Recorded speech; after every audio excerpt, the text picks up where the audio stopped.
You stay up all night cramming, and by morning you can barely remember what you studied. What if you could study less total hours, but actually remember more on exam day?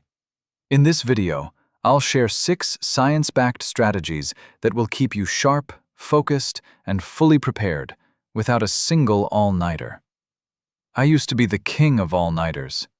3 energy drinks, a playlist on loop, panic in my chest. That was my exam week. And every single time, I'd walk into that exam room feeling like a zombie. Then I found the research, and it changed everything. The problem is, most students think more hours means better grades, but science says the opposite.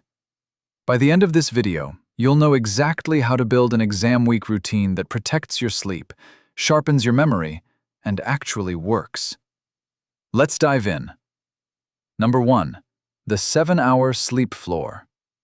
Let's start with the one thing almost every student sacrifices first, and it's the one thing you should protect the most. Sleep isn't a reward you earn after studying. It's the engine that makes studying work. When you sleep, your brain replays and organizes everything you learned that day. It moves information from short-term memory into long-term storage. Cut your sleep, and you cut that process off at the knees. Here's what's wild. A study at MIT tracked 100 students using Fitbits for an entire semester. The result? Students who averaged just 6.5 hours of sleep scored 50% lower than students who got 7.5 hours. 1 hour. That's the difference between a passing grade and a failing one. And here's the part nobody talks about. It's not the sleep the night before the exam that matters. The researchers found 0 correlation between sleeping well the night before and test performance. What mattered was consistent sleep during the days you were learning. So here's what you do. First, set a non-negotiable bedtime, before 1 a.m. at the latest. Second, aim for at least 7 hours every single night of exam week. Third, keep it consistent. Don't sleep 5 hours Monday and 9 hours Tuesday. Your brain hates that. Consistency is king. Now, sleeping well is step 1. But what you do while you're awake, that's where the magic happens. Number 2. The reverse calendar method. This next one is the strategy that separates students who feel prepared from students who feel panicked. Most students look at exam week and think forward. Okay, I have 5 days, I'll start studying now. But the smartest students plan backward. You take your exam date and you work in reverse, assigning each subject a review slot spread across multiple days. This is built on over 140 years of research on something called the spacing effect. Psychologist Hermann Ebbinghaus discovered that without review, we forget roughly 50% of new information within 1 hour, and up to 90% within a week. But, and this is crucial, each time you review, the forgetting curve flattens. The memory gets stronger. A study found that students who spaced their learning retained 82% of material after 150 weeks. Crammers? Only 27%. That's a 200% improvement in long-term retention just from spreading things out. Here's how to apply this. First, list every exam and its date. Second, work backward and assign 2 to 3 short review sessions per subject across different days. Third, keep each session between 30 and 50 minutes, not 5-hour marathons. For example, instead of studying all of biology on Wednesday, review chapters 1 through 3 on Monday, 4 through 6 on Tuesday, and do a full practice test on Wednesday. But spacing your study is only half the equation. How you study during those sessions matters just as much. Number 3.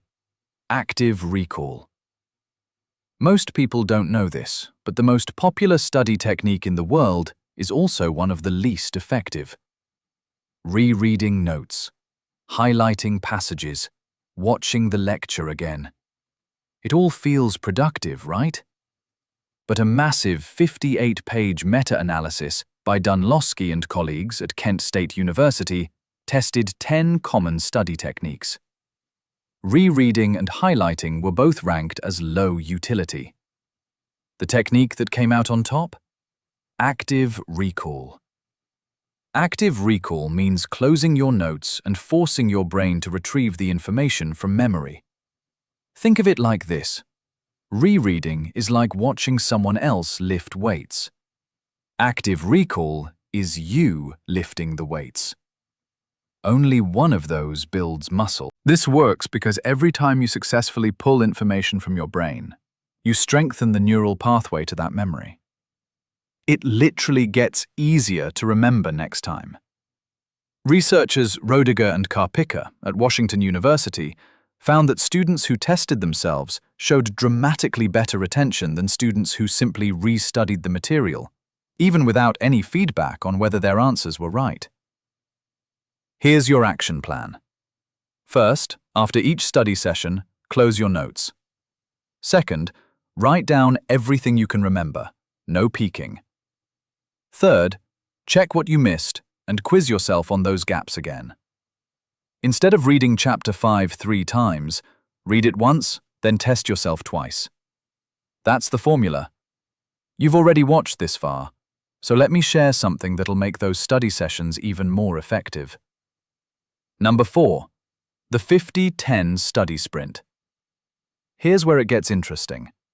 Your brain isn't designed for marathon study sessions. It's designed for sprints.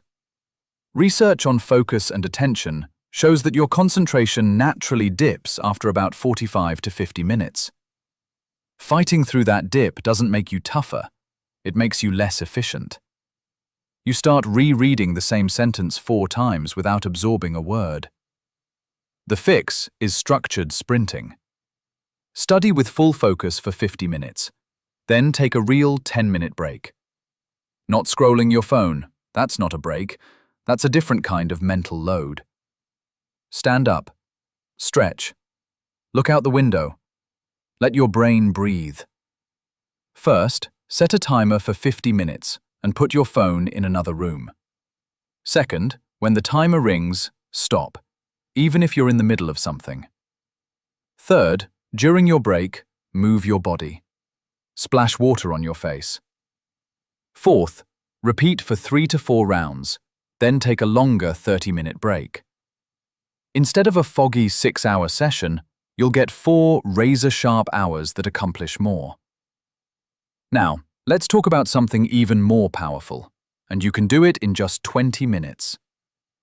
Number 5. The 20-minute movement reset.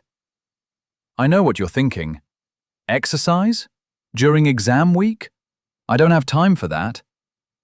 But hear me out. Research from Harvard Medical School confirms that exercise boosts memory and thinking skills, both directly by stimulating brain cell growth and indirectly by improving mood, sleep, and reducing stress. Even just 20 minutes of moderate movement increases blood flow to your brain, flooding it with oxygen and nutrients that keep you sharp. You don't need a gym. First, pick a time between study sessions, ideally mid-afternoon when energy dips.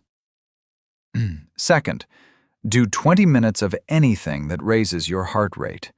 A brisk walk, jumping jacks, a bike ride, dancing in your room, it doesn't matter.